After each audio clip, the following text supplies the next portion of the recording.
Welcome to IdleTalk. Today we have a guest. I'm Fernando. ValdezDaDon. And please introduce yourself. Hello, I am Jasabel. I am from Becoming a Sunflower podcast. Very happy to be here. Thanks for coming. Yeah. Made you drive out all the way here. You guys sent me the location and Like pulled up. Yeah. How was the drive? Any complaints? I felt like I was driving to Long Island. Yeah, I felt that too. Yeah. That's the vibe I got too. But it was nice once I got around here. It kind of reminded me of some part in the Bronx over by my college. Very nice area. What college? I go to Mercy College. Oh, okay. Studying. Social work. That's lit. Yeah, I'll be graduating in 7 weeks. So just counting down. Zoom graduation? Or Fucking YouTube. YouTube? YouTube. Yeah. Oh, man. I was really upset about that, but it is what it is. This your bachelor's? Yes. Yeah. Yeah. You can walk for your... I'm assuming you're going to get another degree? Or you're going to... Yeah, I'm going to go to grad school. So my school does a 4-year program where you do your master's with 1 extra, so 5. Mm-hmm. But they give us a 5-year mark until it's up. Mm-hmm. So right now I'm just trying to graduate, get out of New York, and then see where I can find an affordable program because grad school is very expensive. Yeah. And there's hardly scholarships for that. No. So. I don't want to be in any more debt to the government. Financial aid or anything. Yeah. Well, the topic that I want to bring on is what do women value in men? I think that's something that's been spoken on for quite some time in YouTube, in the realm. So what do you value in men? Me personally, I value a man that can provide for me, yes, but also be sensitive to my emotional health.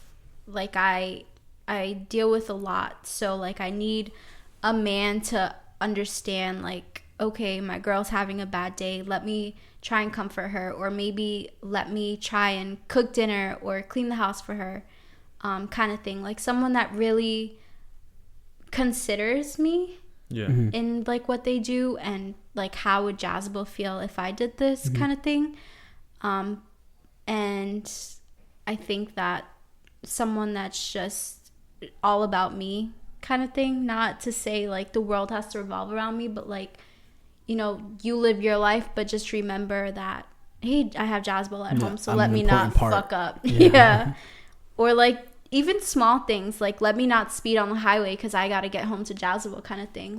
That's the kind of person I want my partner to think about when... So kind of just have them consciously think about you, just okay, I have this at home, I can't ruin this dynamic that I have by if I want to just speed home even though it's raining, right? Yeah, we all just simple things, remember in everything that you do, someone's at home that is waiting on you to get home kind of thing.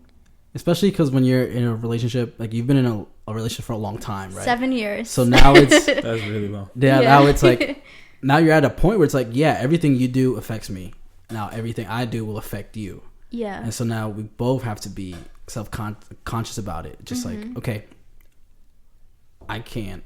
If I was in a 7-year relationship, I wouldn't be recklessly doing this shit anyway, because now I'm no longer just an individual. I have another individual in my immediate vicinity. You're a unit. Yeah.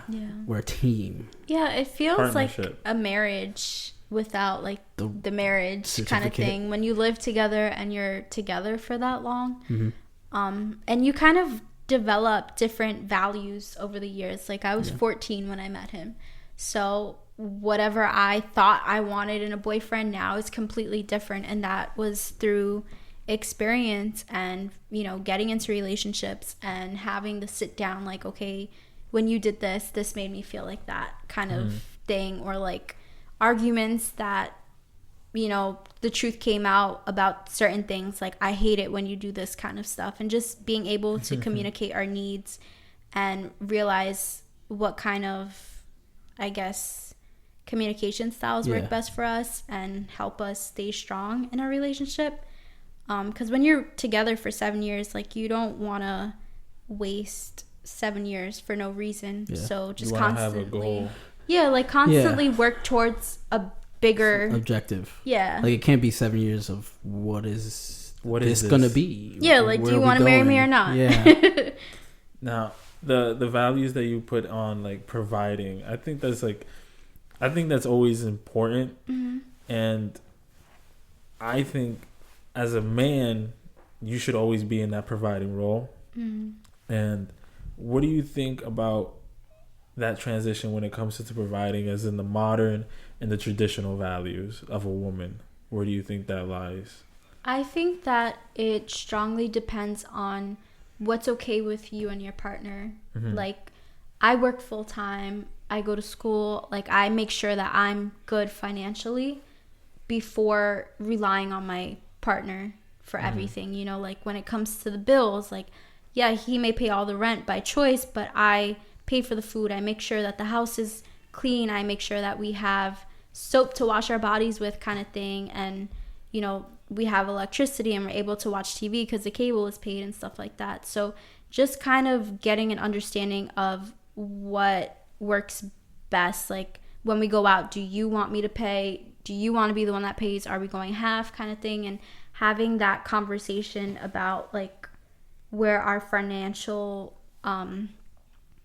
where we limitations are. are. Like what do you want to do? Yeah, because I don't want to like force my boyfriend to pay for anything if he's not okay with mm-hmm. that. Like when I go shopping for myself, I'm not gonna make him buy me clothes because I can do that for myself, kind of thing. Yeah, I think when it comes to like values, like if I want to be in the provider role, I also mm-hmm. want something that's going to give me an equal exchange. Just like mm-hmm. you said, he's paying the rent of his own choice. Mm-hmm. Now, what you're willing to do is that you're willing to cook and clean, but it's not like you're the only one cooking and cleaning, obviously. Mm-hmm. But it's just like you're willing to give and then also take. Like there's this exchange that's going on. Yeah.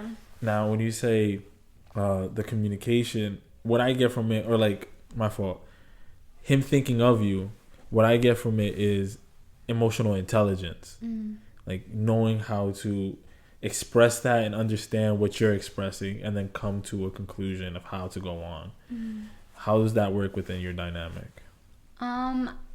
Like if I'm having a bad day, for example, this is the old me, before me having the conversation with him about what I want and, you know, what maybe I could be doing better on in my part.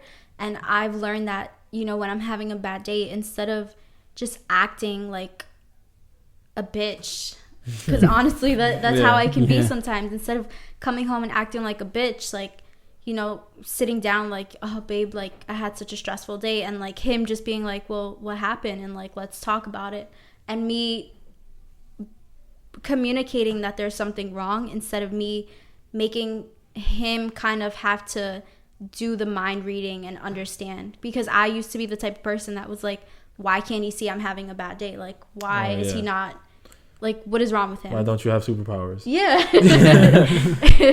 Can't you see I'm visibly upset? You look normal. Yeah, and like he had to tell me, well, you know, sometimes I don't know what's wrong. Like if you're acting a certain way, like you kind of also have to do your part in letting me know, like, okay, this is why, instead of just making everything negative without communicating anything at all, because that doesn't get you anywhere. And I've learned that. And how long did it take you to get to that point to have that conversation? We had this conversation like a few months ago. Oh, so that was like recent development. Yeah, it was after a therapy session. I was in such like a off mood. We were going bowling with my Couple family. Therapy? No, just individual therapy. Oh, okay. And it was a really tough conversation that day. And usually, like, whenever that would happen, like, I would go into a funk or just start getting irritated about things. And I took it out on him, and he was just like, why are you... Like, she just couldn't understand why I was being such bad vibes. And then I just started crying, and then he was just like, why are you crying? Like, I just wasn't saying what was wrong. Yeah. And then I finally told him, like, you know, therapy's just been hard. And I just started crying and crying and crying. And he was like, well, if you don't tell me that, like, how am I supposed to know that? Yeah. And we kind of had that conversation. And ever since then, I feel like I've been doing a lot better with, letting him know how I'm feeling. And I also told him that I felt that he could be more emotionally supportive. And once I started kind of opening up about what I was going through, he was able to kind of be very emotionally supportive. So I kind of realized like I was putting that pressure on him, but I also wasn't doing the work within myself. So it was like a 50-50 kind of thing. Like we both have to work on this because it's not just you and it's not just me kind of thing. Yeah. Because the relationship is 50-50, but you should be giving 100% at that 50, right? Yeah. Just because it's split into two doesn't mean you give 50% of the effort as well. Like you need to be giving your all on the half that falls on you, because you're responsible for your half, because there's two people in the relationship and there's two individuals that are together and they have to work together as one.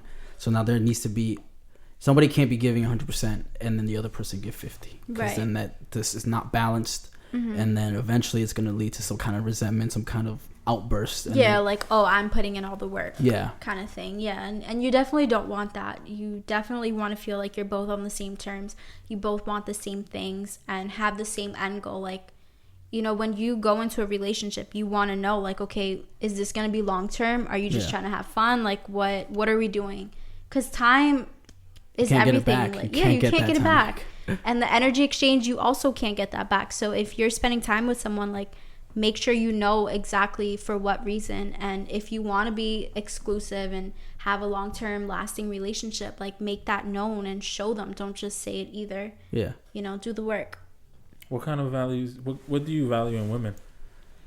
I think pretty straightforward. We had an interesting conversation on your podcast, so go check that out when it comes out. But again, just witnessing just the things that my mom went through, I don't want to be that person that does that, right? So I would want to be better than the examples that I've had in my life growing up. So I want, in return, like, if I have your back, just have my back. Like, I want just the loyalty, like if I'm going out of my way, because to work on oneself, you need to go out of your way. You can't do the bare minimum, right? So if I'm actively trying to better myself, actively trying to be better than the examples that I was brought up, and not fall into that easy trap where it's like, I'm doing that because it's all I know, right? So I'm actively working towards being a better person and a better man. So I just kind of just need you to just ride with me. Just make sure you got my back. Like, I'm not asking you, like, clean the house, do this, do that. Because my love languages is active service, right? But not for me. Like, I enjoy fulfilling that love language. Like, I'll fold the clothes, I'll wash dishes. Like, I don't mind. Like, I feel like as I'm washing dishes, I'm like doing like a little dance, like da da da da. Like it's because I am essentially doing something for the other person that maybe they didn't ask for or didn't want to ask for it, but I'm doing it just because I know, like, little things are gonna add up. It's like, oh, that was nice that you did that. And I was like, oh yeah, no problem. Like, when we're doing laundry, fold their laundry too. Like, I don't really fold my laundry good, right?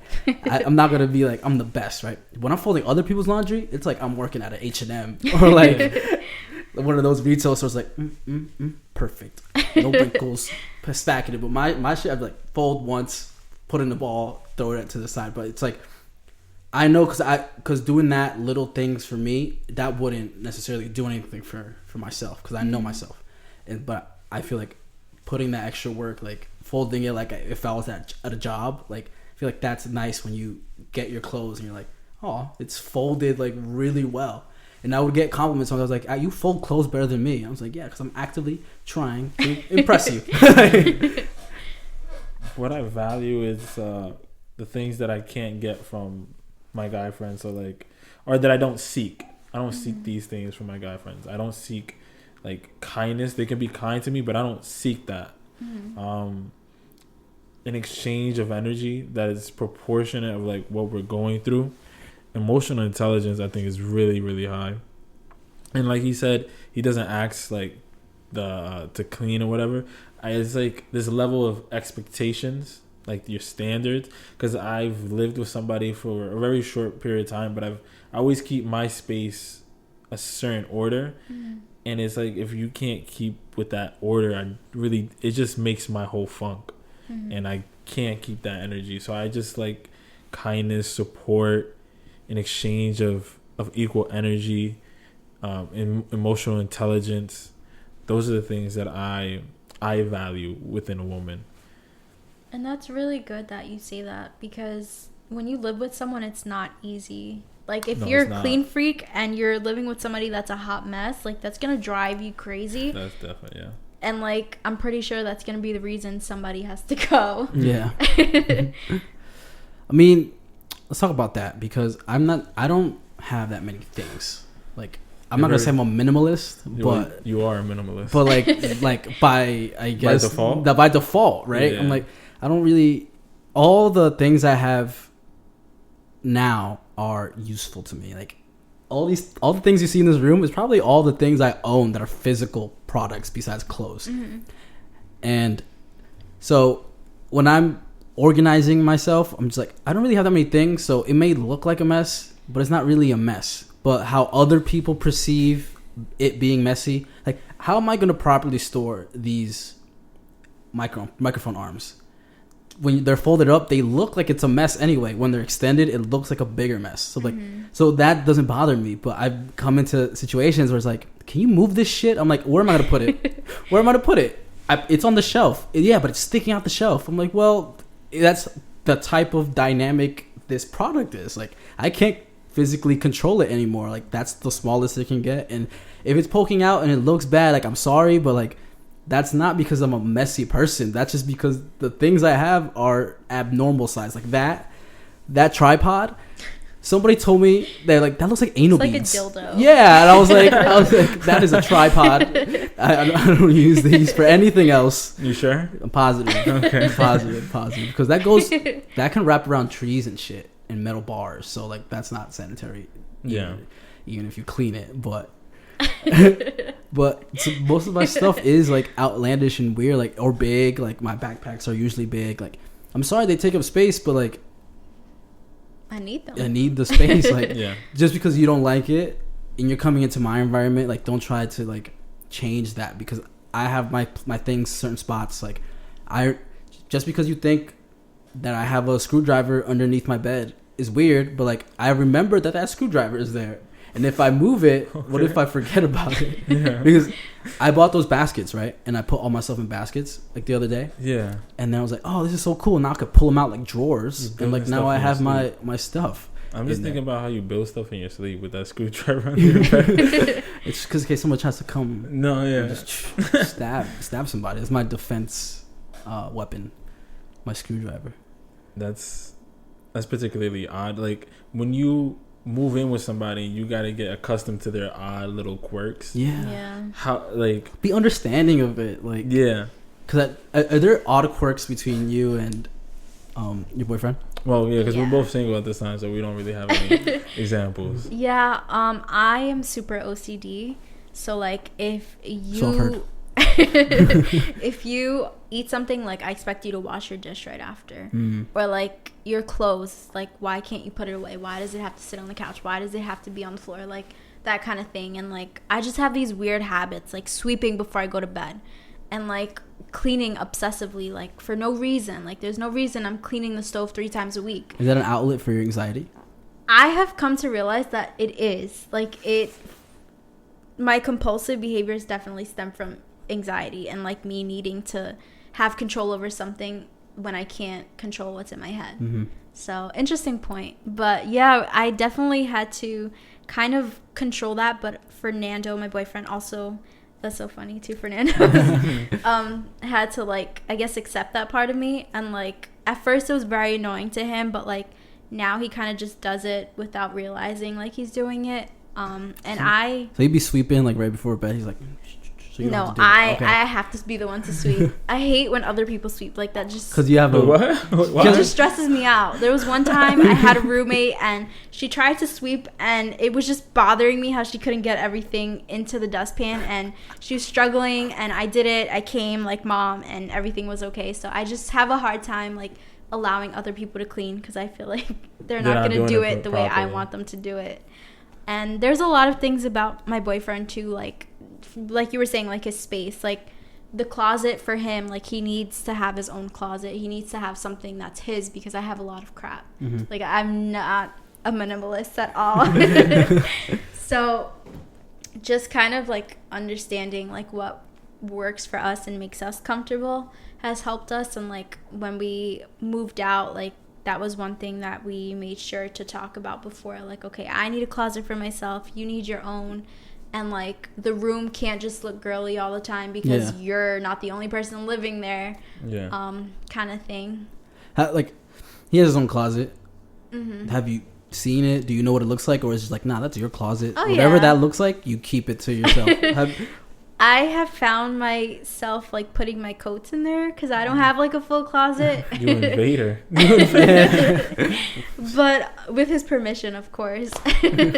But yeah, he likes it like coordinated to like how he's going out. Like this is my clubbing outfits, this is my work clothes kind of thing, and I'm just kind of like, I put everything in one drawer. Yeah. And then you're just like, it might be in this one. I do the exact same thing. I keep like my casual clothes in one like section, the things I'm gonna wear out, and then just really, really like, oh, I want to flex. Like this right here. You got like tiers to your clothing section. So that's how I keep up my space. I think it's really interesting when you get into the space with another individual, the language barrier that you have to like break and then create your own language and inside jokes.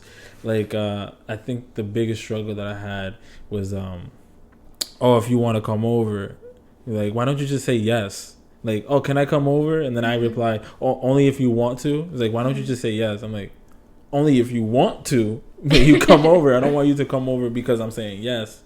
I want you to want to come over. It's the consent, right? Like, I want you to make sure that you're 1,000% sure you want to be here. Yeah. Like, I don't want you to be here just because I want you to be here. I want you to be a willing participant in the social interaction we're about to have. Yeah. And like the other like language barriers is like, oh, what do you want to eat? Or ooh, that's a hard question. That is a very hard question. Or it's like, from my experiences, they give an open-ended statement like, oh, I'm thirsty.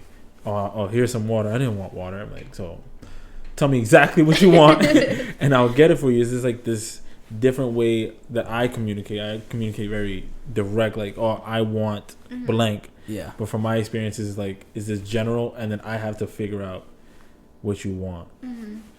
I think it depends, like, on the person too. Because, like, at first, like, my boyfriend would ask me, like, oh, what do you want to do? What do you want to eat? And, like, we would sit there for, like, an hour almost coming up with possible places that we could eat. But now I'm kind of just like, oh, can we go get falafel? Like, very specific. Because, like, I've learned that sitting around asking me what I'm going to want to eat is just never going to work. Yeah. Because usually, like, we have something in mind, but we don't know how you're going to feel about that. Like, I don't know if you want falafel. So I think it depends on the person. And, like, what your interests are, like, if you're very different. Because I don't eat meat, but my boyfriend does. Yeah. So, like, when we go out somewhere, like, it has to be somewhere that I can also enjoy. Yeah. And not just, like, a salad kind of thing. Yeah. So, I think it depends, too. I would say that me and Joanna think very logically about situations, right? Whether it be problems, especially if we're in a relationship and our significant other is talking about their problems, right? Or a specific problem. Like, oh, this person did this to me, immediately my thought goes to the solution, right? As opposed to maybe just taking it in and just seeing what the proper release or feedback is. What do you do that? Do you, like, would you say you? I learned the hard way to take it in. Yeah, because when people want to vent, they just want a wall to bounce off of. And I've always been like, oh, this is what you got to do and do. And it's like, I know what I got to do. I just want to express my anger or my sadness. I'm like, all right, okay. I feel like we think very logically, and we think very, okay, let me help you figure it out. Let me help you solve this. Because I don't want you to have that problem. Like, don't want you to come up angry anymore. We don't want you to be so let's sad solve anymore. The problem. But then maybe, as an outsider looking in, what do you think of that train of thought? Like put yourself in the person venting or talking about that problem. Like, what do you think? If we try to give you a solution and you're like, Sometimes it can be helpful, but like you said, like a lot of times we just want to vent it out. Like, and being a girl, like girls, we like to gossip. Like we like to just spill the tea, like just to say it or like express how we're feeling about something. So when you're like constantly kind of like offering a solution, it's like, well, are you really listening? Because like that goes back to like mindfulness, right? Like the whole time I was venting, were you thinking about a solution or were you actually listening to me, kind of thing? That's interesting. I never thought about that. I never thought about that. Because like I'm thinking, if I give you a solution, I'm listening to you. I'm giving you like 2 + 2, 4. Were you really listening though? Is it like I'm like that's what I'm going through. Am I really talking about math right now? Yeah. Like, so well, that's so. Yeah, when you think can about you elaborate that? Like, can you? Yeah, elaborate. Like how did you get there? How did we get from like? Are you really listening to like? What is like? What? Why is that a disconnect? If I give you a solution to something that I see as a problem, because you come to me and you're either upset or you're venting, whatever, and I'm trying to end that for you, trying to end that and not have you go through that experience again. Why am I not listening? Because sometimes it's not that you're not listening. It's just that sometimes, like, when someone is talking to you, right? Like, a lot of times we get stuck in, like, all right, well, what am I going to say next? And we start thinking about it, and then we get so into our own thoughts that sometimes it's just like, well, what did you say? Kind of thing. So, like, I feel like if you're just quickly offering a solution, you're not really taking in, like, every single thing of what I'm saying. Because, like, if I just vented to you for like 5 minutes straight, but you're already offering me a solution, like you're not really like processing everything. Like you might have missed something because in the moment that I was saying something really important that I wanted you to like grasp, like you were thinking about how we're gonna fix this. I came up with the solution at that point and I completely missed the thing you want to grasp, right? It's like with therapy, like so being a social worker, like we learn how to like, I guess, be good therapists.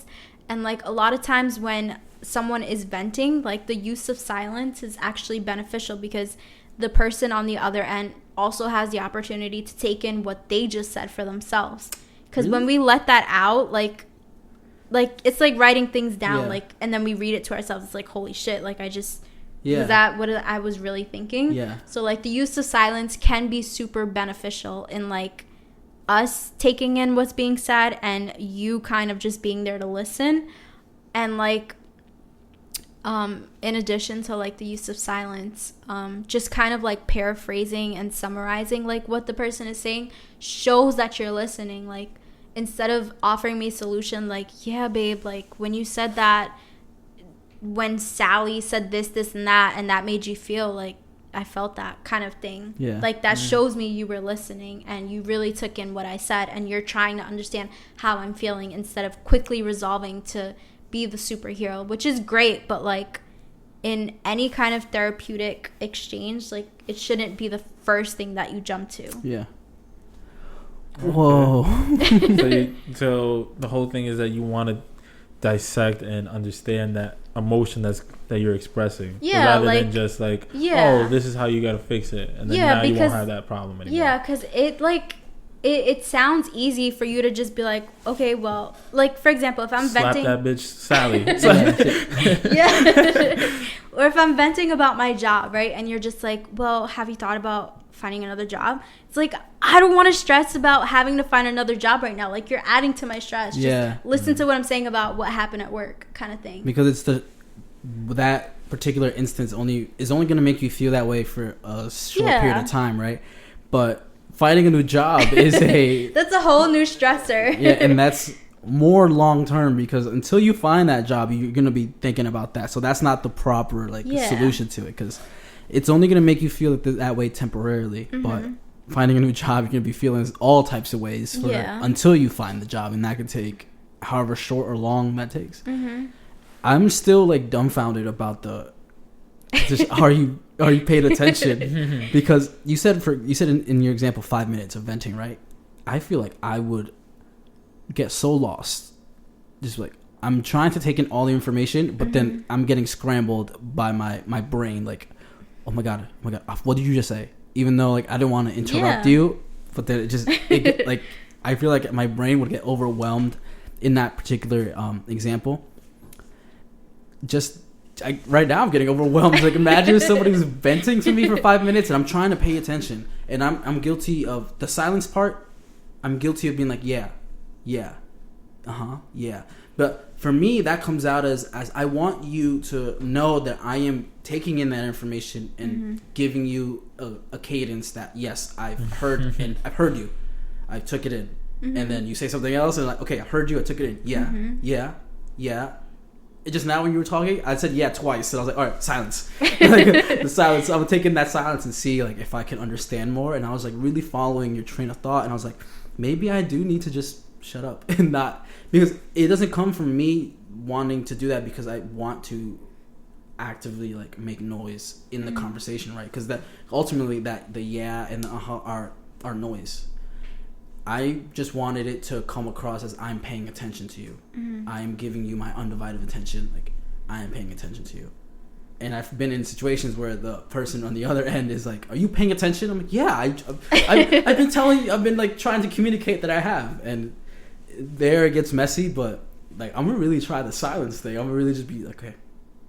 Well, don't just not say anything either. Okay, so what's the line? When do I hop in with my ad-lib? Like, well, let them finish, and then just like offer them. Paraphrase like how you said. Yeah, something like that. Like when you offer a solution, it kind of makes us feel like our problem is not as big as it seems because you're quickly offering solving it. Yeah, and that's not. Yeah, you're diminishing how I'm feeling, and you're basically telling me that, you know, oh, that's not a big deal. That's something. I solved it like this. Exactly. Before you have finished your sentence, I solved it. See, easy. And then for you, it's like, no, motherfucker. We're diminishing the emotion attached to that situation, but not the situation itself. Because like I can have, it's like the principle, not what you did. You know, is like she really just came with me at this attitude, and like it builds up. And I've had like those situations where it's very small, but like this one particular thing really got me irked, and I'm degrading the emotion to it when I just give that easy solution. Okay. And people process things a lot different too. So like something that I vent to you about may seem like nothing to you, but in my head, like my world is falling apart. Yeah. And like understanding that can also be super good in any relationship or friendship. And like just helping you realize like, okay, like my perception is different, but that doesn't make their pain any less. Because like we were talking about on the episode we recorded for my podcast, like someone might see like being a divorced child as like no big deal, right? But to other people, that is the factor that surrounds everything that they do in their life. And like it's a pillar of who they are. Yeah, exactly. So like everyone processes things different. And, you know, being a man and a female, like, you know, what we see as a big situation to us might seem like nothing to you because it's not something that you worry about. Not something that we deal with. Yeah.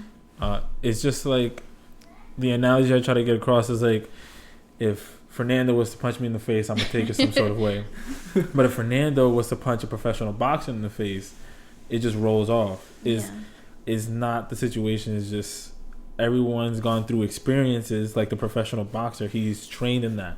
So if someone who is already from a divorce like family, they can take it as like, oh, it's whatever. But someone who's grown up in a mom and pops and then they just divorced and they're going through it, it's like, oh, it's whatever. My mom and pops has been divorced for so long. It's like for 15 years. Like, yo, this is good, bro. Like, yeah, good. It's whatever. It's just like you're taking away that you don't know what they've been through. Yeah, you don't know how they could take it. I feel like we do that because to relate to the person, right? But now when we're relating experiences, we're diminishing them. We're ahead of their timeline, right? That just happened to them, but we've been living our whole lives with it. Yeah. And so now you're like, nah, it's super easy. Like, you're fine. But it's because we already spent so much time with it, and we accepted the situation for how it is, whether if we did it when it first happened or if we did it later on in our progress. But now we're trying to relate, we're trying to empathize, right? But then at the same time, we're like, that's super, you're gonna be fine. It's good. Like, look how I'm good. Like, you're fine. But I've also spent like 22 years in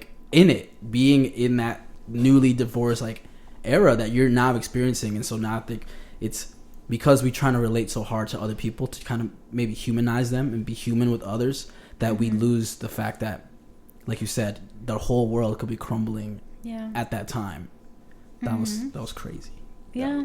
And just letting a person know that you feel with them and not like feel bad for them or like, oh, like I know what you're going through, because we've been in the same situation, but you don't know what it's like to be me right now. Yeah, exactly. So just, I guess, realizing that difference and knowing what kind of boundaries you need to set with how you're, I guess, supporting someone emotionally, and just being very careful with the things that you say, because if you are telling someone like, you're gonna get through it, look at me, like you're kind of saying, well, you know, it's no big deal, I'm this person, I'm amazing, and I got through it, like it's nothing, you know, like I'm better than you right now kind of thing. So I think that goes down to any relationship, just being careful with how you take in other people's emotions, because emotions suck. Yeah, they do. Have you ever been in a situation where the person is venting to you, and then you have no idea what to say or what to do, because it's not something you've ever gone through? Like I remember one time I was like, I'm listening to what you're saying. I don't know what to say. I have not been in this particular experience ever in my life. I cannot relate to it. I don't know what you could possibly be feeling. I'm just going to be here to help you in any way that I can if you tell me how, because I'm not experienced in this situation you're going through. Yeah. Like, have you ever been in that kind of like situation where you're like, I can't help you. I don't know how. I want to help you, but you kind of need to help me help you. Like, I say those exact words. I like that you guys say that though, but then that goes back to you wanting to be the superhero and fix the problems instead of listening, right? Because you're not Superman. You're not Superman, bro. Like, it's okay if you can't relate to someone. You know, like, you don't have to be able to relate to what they're going through to support them. You know, just let them know that you're gonna be here regardless. And like, something we learn a lot in social work is one thing to say to someone to let them know that you're empathizing with them is like, I can't imagine what you must be going through right now, kind of thing, to give them that reassurance. Like, because you really can't. Exactly.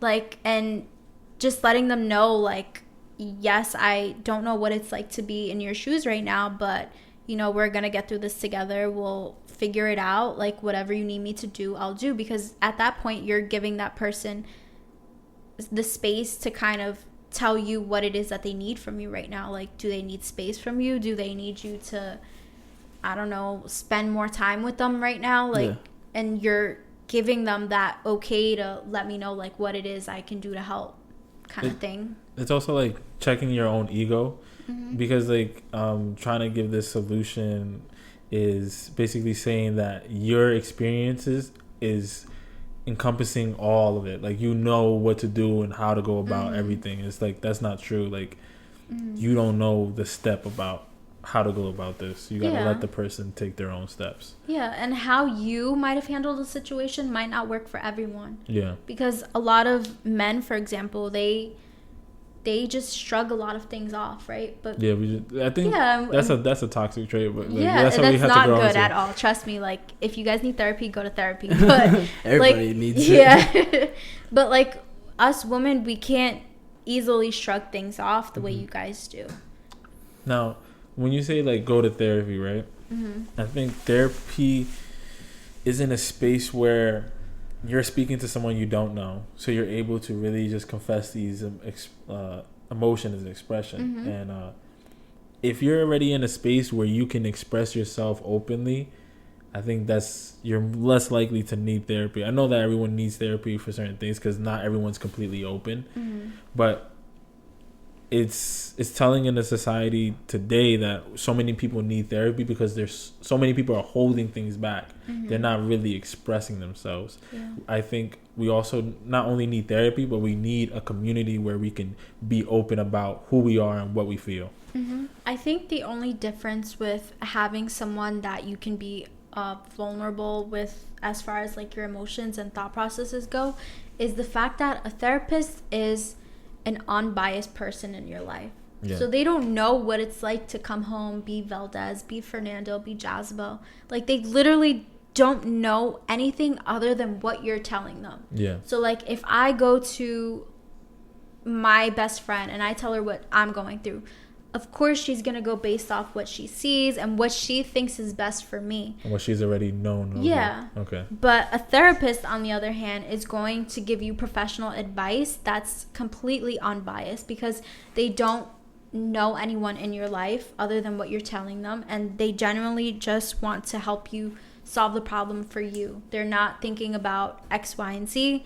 They're just there to support you and, you know, offer you the resources. Like, they don't give you the answer, but they offer you the resources to help you find the answer within yourself, if that makes sense. Yeah. Like, for example, journaling. My therapist tells me to journal a lot, and like when I journal, I'm able to kind of navigate my own thoughts and kind of figure out what I might need and, you know, what's been bothering me and some of the things I need to cut out in my life, or some of the things that I need to do more of in order to feel good and less anxious, kind of thing.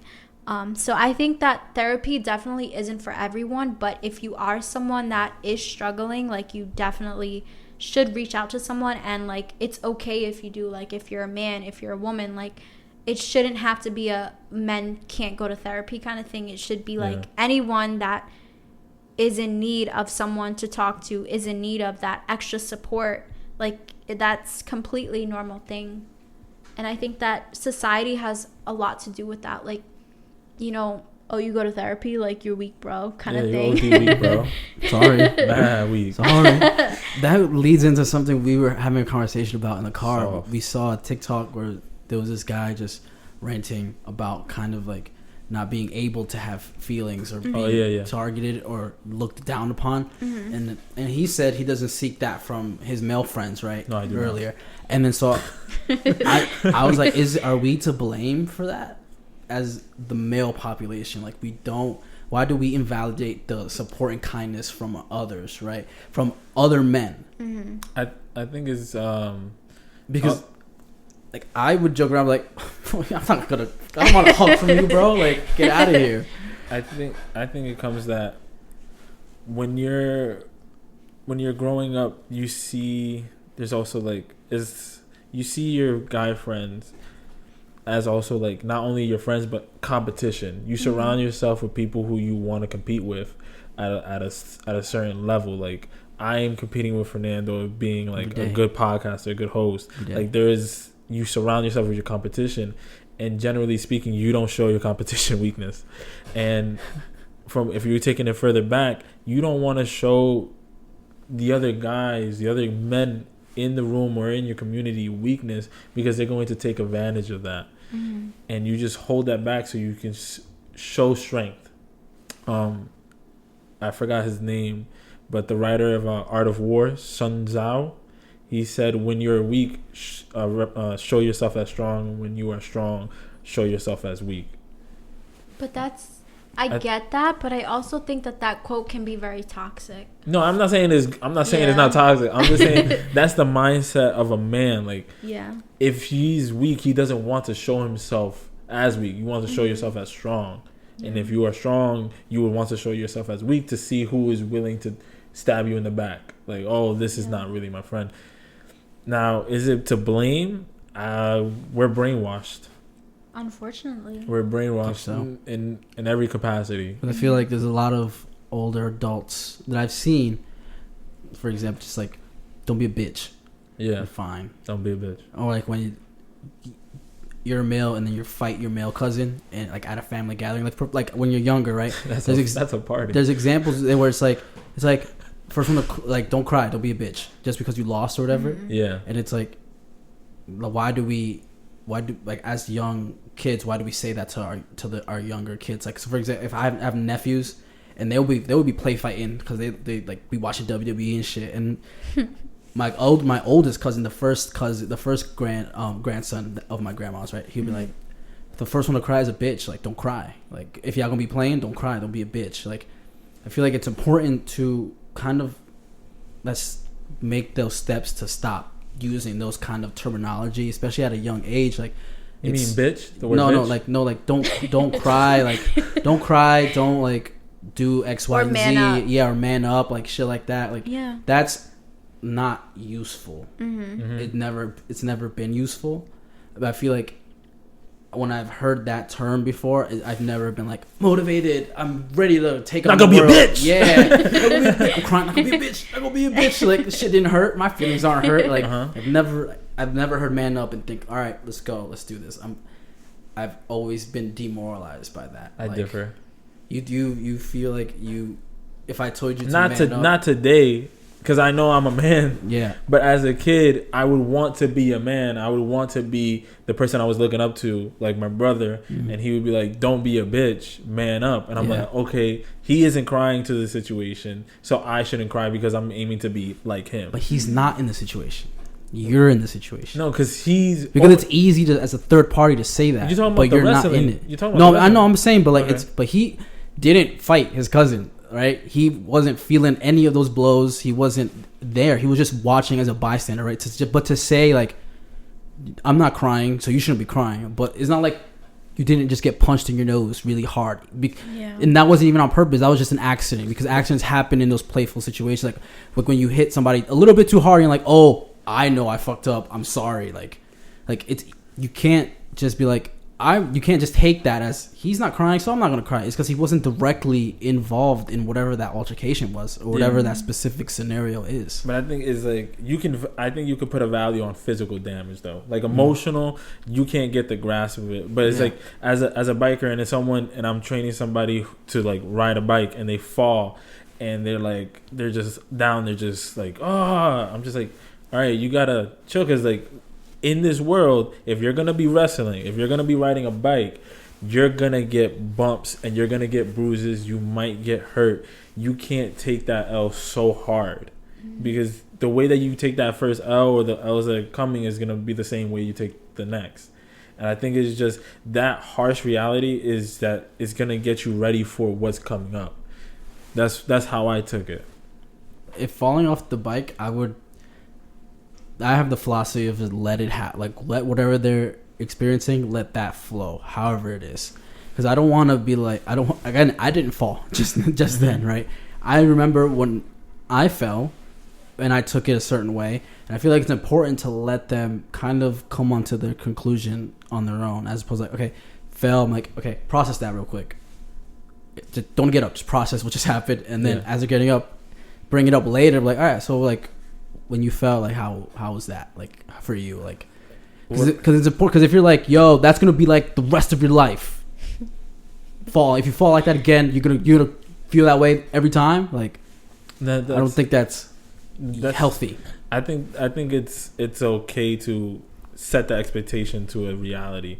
It's like when I was teaching my niece how to ride, I'm like, you're gonna fall, you're gonna get hurt, and it's gonna be scary. But these are the things you're gonna have to endure. Like, that's the reality. Like, when I was taught anything, like, my brothers always told me, like, this is what's going to happen. Or, like, you're going to face this at one point. I might not be there, but you're going to face these things. And knowing that I'm going to face that, I'm going to get hurt. I'm going to fall. I'm going to be scared the first couple of times when I go down speeding. I think it's okay to hit somebody with reality, but not diminish that their experience with reality is going to be different with yours. It's just saying like, yo, if you're going to get in a fight, you're going to get punched. It's just like, I'm not going to say, oh, the punches are not going to hurt. That's what I'm saying. I like that you say that, because like, if we're going to train our kids, for example, to be open with their emotions, right? Let them know like, the world is not always peaches and daisies. Like, the world is going to beat you up. There's going to be people like X, Y, and Z. Like, you're going to experience this, and that. But just give them that reassurance. Like, it's going to be okay. Like, and if you fail or if you get hurt, like, it's okay. Yeah.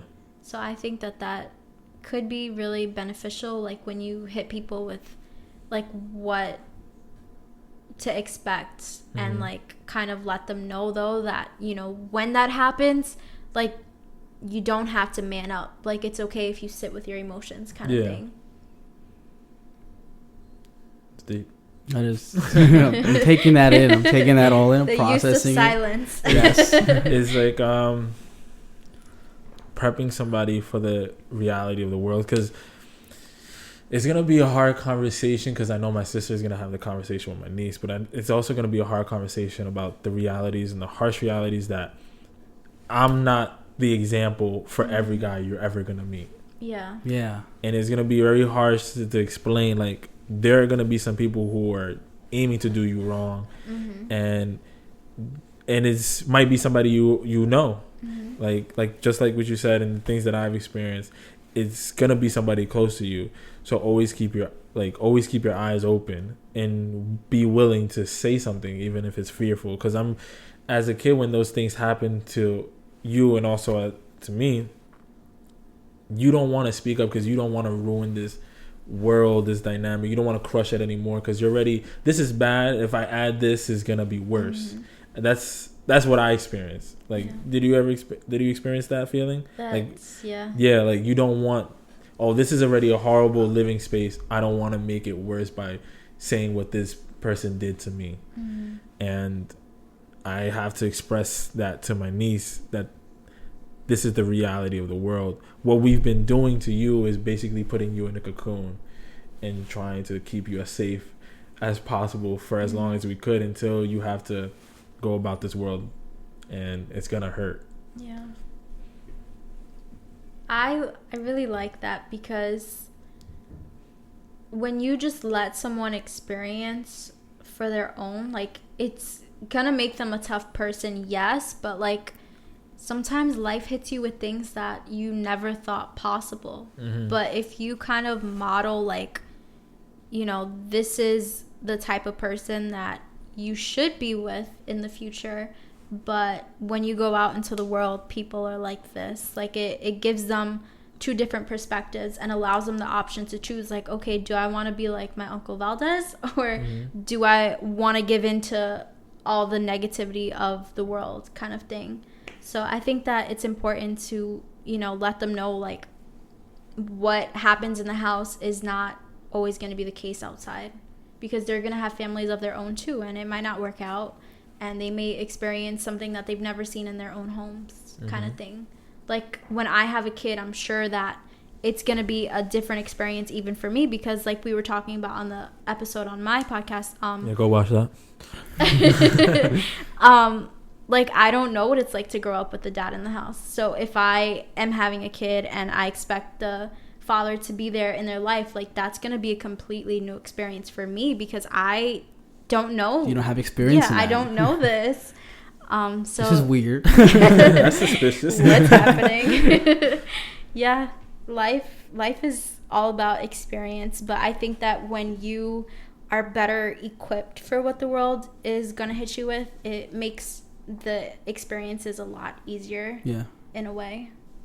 I like the niece's point. When you talk about your niece, my nieces, especially the time I spent in Mexico, we spent Valentine's Day together, and so I wanted to go above and beyond. I wanted to set the bar really high for their potential boyfriend or girlfriends in the future. Like, I'm like, oh nah, I'm gonna be like, I'm doing this for you, and you owe me nothing. Like, I have no, like, except like that you're my family interest, like, because I love you, you're my niece. Like, I'm gonna fucking go above and beyond. I'm gonna try to set these bars really high, so that when somebody who is trying to impress you or trying to court you or trying to date you, like, when they want to start doing stuff like that, they're gonna have to, you have this expectation or the standard, like, that you are worthy of the above and beyondness. Because I feel like so many people I've come across, the bare minimum is, wow, that's amazing. And when I do a little bit more over the bare minimum, because I don't like to immediately go, I don't want to love bomb somebody. I don't want to be like, here's a car or some shit, right? Because then they're going to expect that every time. Or they're going to think I'm trying to manipulate them in that way. You said car? Yeah, that's just it's extreme, right? Okay. So, like,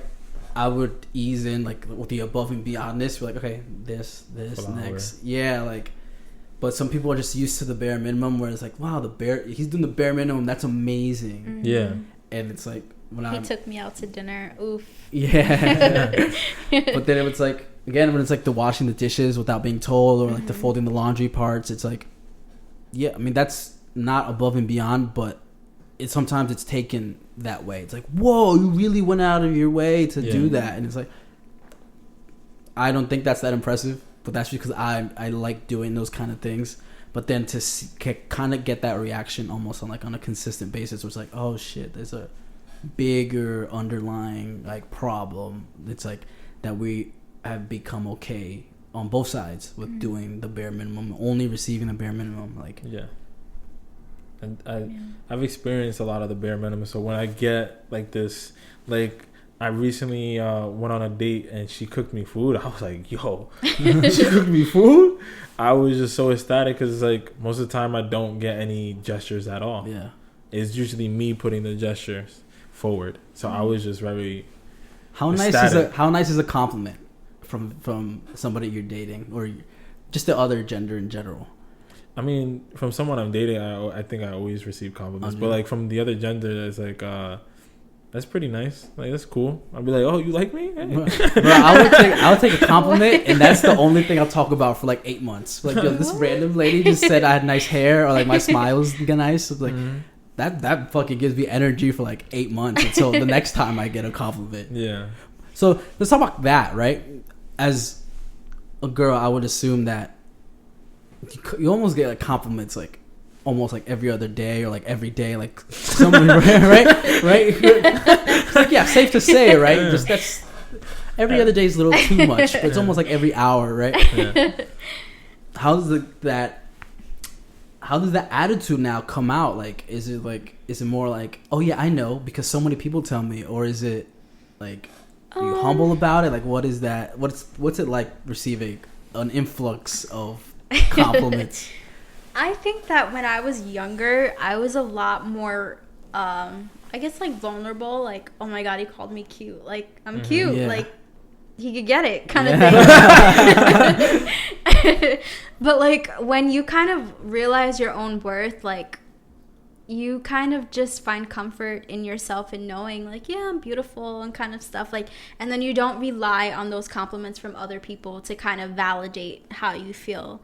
And, like, being in a relationship, like, I guess, like, I value how my partner compliments me versus some guy on Instagram just DMing me, telling me how beautiful I am kind of thing. Yeah, so, like, I think that it depends, like, where you're at, because at some point, like, I definitely relied on compliments to feel good about myself, but I'm finally, like, in a place where, like, I can look in the mirror and be happy with what I see, who I see, kind of thing. And, you know, like, when I get dolled up and my boyfriend tells me, like, oh, you look pretty or whatever, like, that makes me feel good because, like, you know, he's still attracted to me regardless of all the years we've been together, and, like, him knowing how I look when I wake up before I go to bed kind of thing, like, and still finding me pretty is, like, it's a nice feeling, you know? Yeah.